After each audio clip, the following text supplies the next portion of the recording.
Pour mieux s'immerger dans la réalité politique, sécuritaire, économique et sociale d'Israël, connectez-vous chaque matin sur Studio Kalita. Daniel Haïk vous y attend pour sa revue de la presse.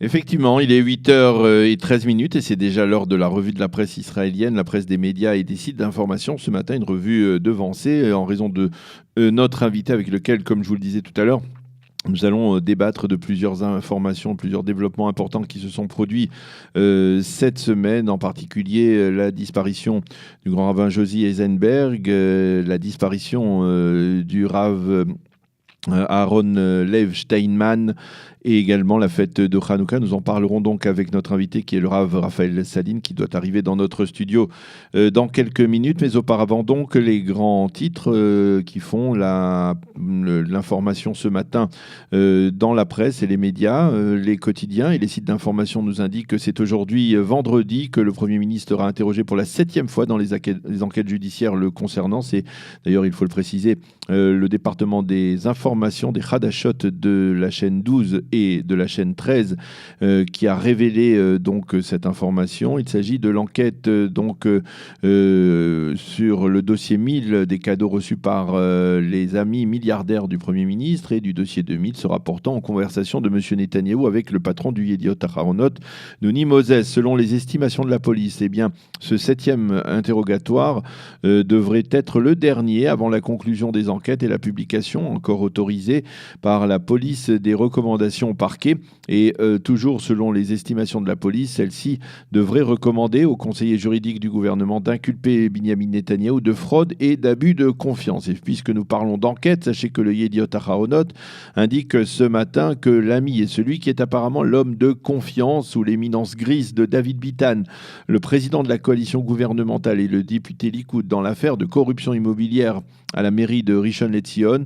Cet homme s'appelle Moshe Yosef. Eh bien, il pourrait bel et bien devenir témoin à charge. Et si c'est effectivement le cas, alors David Bitan, qui est aujourd'hui donc impliqué jusqu'au cou, on peut le dire, dans cette affaire, devrait avoir du souci à se faire.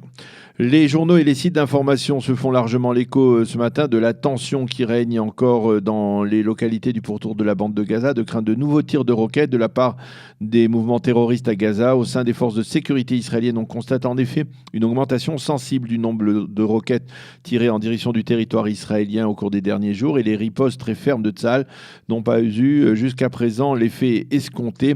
Le site NRG et le Israël Hayom rapportent que le coordinateur de l'action du gouvernement Judée et Samarie, ainsi qu'autour de la bande de Gaza, le général Yoav Mordechai, a déclaré dans une interview à la BBC en langue arabe que les habitants de Gaza ne veulent pas aujourd'hui d'une nouvelle confrontation militaire avec Tsahal. Ils se souviennent parfaitement de l'opération précédente de bordure protectrice durant l'été 2014 et ils ne veulent pas vivre à nouveau cela.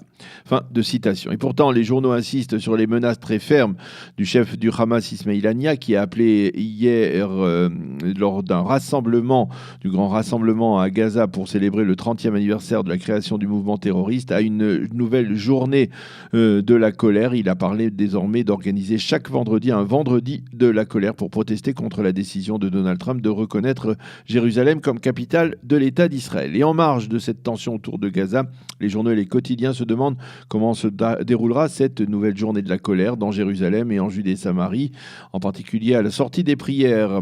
Hier, on a remarqué une tension assez palpable à l'entrée de la porte de Damas où des jeunes Palestiniens désœuvrés avaient de temps en temps tenté de provoquer les forces de sécurité déployées de manière assez massive sur place. Pour éviter tout débordement. On souligne au sein des forces de sécurité israéliennes qu'il ne devrait pas y avoir de limitation d'âge pour les fidèles voulant se rendre sur le mont du Temple vers midi pour la prière, donc de la mi-journée. Et comme la semaine dernière, et l'on estime au sein de la Défense nationale que cette décision, tout de même risquée, mais qui faisait montre d'une certaine volonté d'apaisement, s'est avérée payante puisqu'elle a finalement contribué à calmer les esprits. Les médias, les journaux et les sites d'information se focalisent ce matin sur la compagnie Teva, qui a annoncé hier le licenciement de 1700 des 6000 employés qu'elle compte en Israël. Il a été décidé de fermer tout simplement les usines de Teva à Jérusalem, ce qui représente un coup dur pour l'économie de la capitale et pour le développement du secteur industriel dans la ville. Les employés qui risquent d'être limogés ont promis de lutter contre ce qu'ils ont appelé une injustice. Les journaux précisent également que le nouveau directeur général de Teva, qui est danois, a présenté ses excuses pour être obligé de prendre de telles décisions. C'est le seul moyen pour permettre à notre consortium de redresser la tête, a-t-il déclaré. Le Premier ministre Benjamin Netanyahou a d'ailleurs téléphoné à Karl Schulz, c'est son nom, pour avoir plus de précision sur l'ampleur de vagues de licenciements et pour lui demander de tout faire pour réduire au maximum ces licenciements d'employés israéliens. Il faut préciser que Teva va limoger un quart de ses 60 000 employés à travers le monde.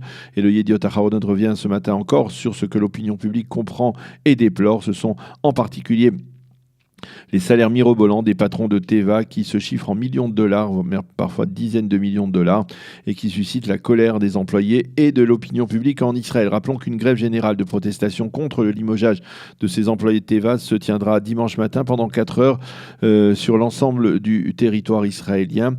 Cette grève générale pourrait également paralyser l'aéroport Ben Gurion, donc il faut en tenir compte. Les journaux israéliens reviennent également sur la décision très controversée de la Cour suprême de ne pas autoriser la défense nationale à conserver les corps des terroristes pour s'en servir de monnaie d'échange.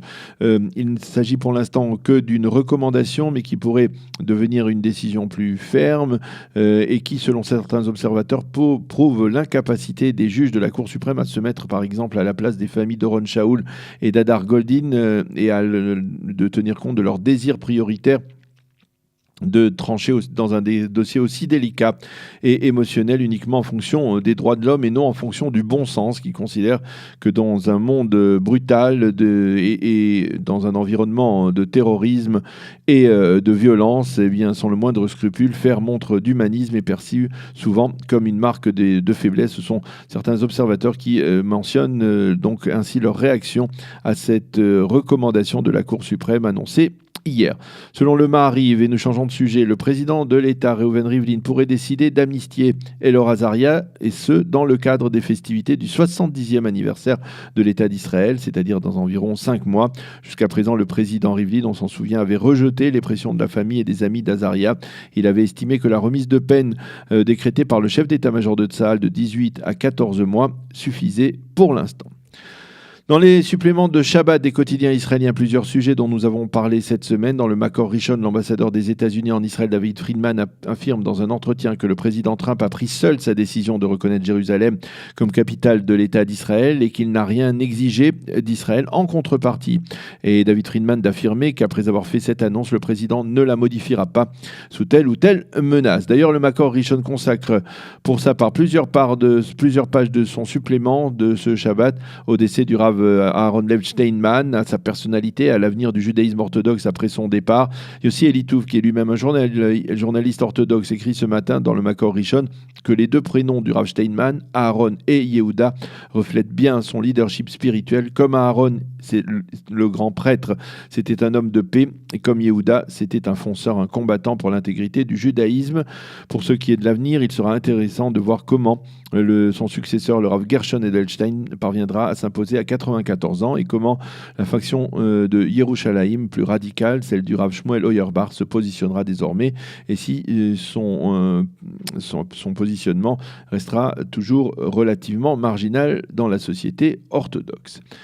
Avi Benayahu, toujours, mais cette fois dans le Maariv, Avi Benayahu, qui est l'ancien porte-parole de Tsahal et qui possède une tribune hebdomadaire dans ce journal, souligne l'approche conciliante avec laquelle la presse israélienne laïque a couvert mardi la mort et les obsèques du Rav Steinman, avec une empathie sans précédent. Quant au Yediot Aharonot, il souligne que le dernier épisode d'une série qui est devenue très populaire en Israël, Kippat Barzel, qui parle de l'histoire d'un peloton de soldats orthodoxes dans Tsahal, ce dernier épisode a été diffusé 2 jours après la disparition du Rav Steinman, c'est-à-dire hier soir, et de rappeler que le Rav Steinman avait un positionnement modéré dans le dossier de l'enrôlement des élèves des yeshivot et que le Rav avait l'habitude de dire généralement que si un élève n'était pas capable d'étudier comme il se doit à la yeshiva, il devait aller servir dans l'armée. Voilà donc ce que l'on peut lire, entre autres, dans la presse israélienne de ce vendredi matin, dans les pages d'actualité et dans les suppléments du Shabbat. Nous allons marquer une pause et on se retrouve, comme je vous le disais tout à l'heure,